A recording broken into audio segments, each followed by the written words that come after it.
I'm Sean Woods in Oldham, where I've returned to 10 years after I reported on some of the worst rioting seen in mainland Britain for 20 years. Over 3 nights of major unrest, 500 Asian youths were involved, dozens of police officers were injured, and millions of pounds worth of damage caused. But more importantly, it left the reputation of this Greater Manchester town in tatters.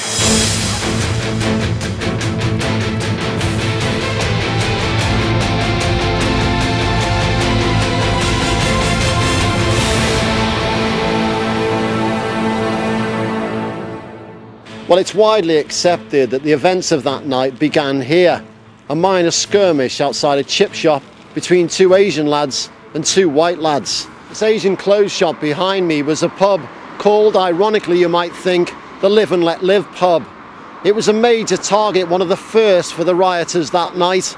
The customers were attacked inside, the premises were petrol bombed, and shortly afterwards Stuart Littleford arrived on the scene. What did you see, Stuart? Well, I was driving past about 7 o'clock that night and noticed, first of all, a lot of smoke in the area, acrid black smoke. And then, as I got to the pub here, noticed a riot van, 2 riot vans on the car park and a fire engine, hose pipes out, water jets out. So I stopped to inquire about what had happened.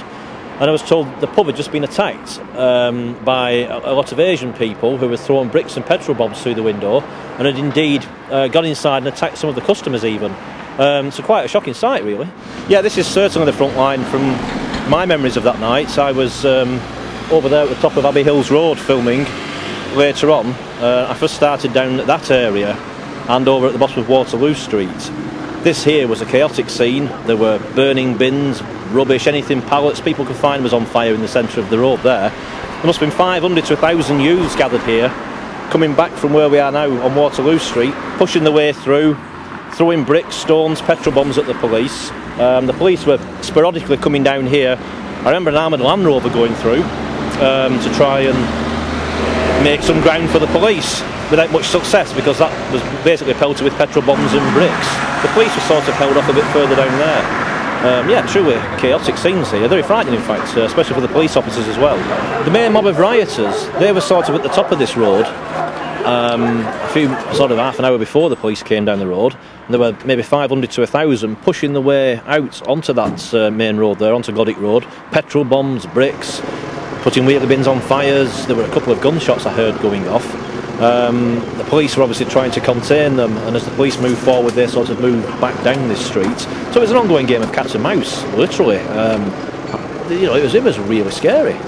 Hours after the rioting erupted, this was the first place I arrived at, Oldham Civic Centre.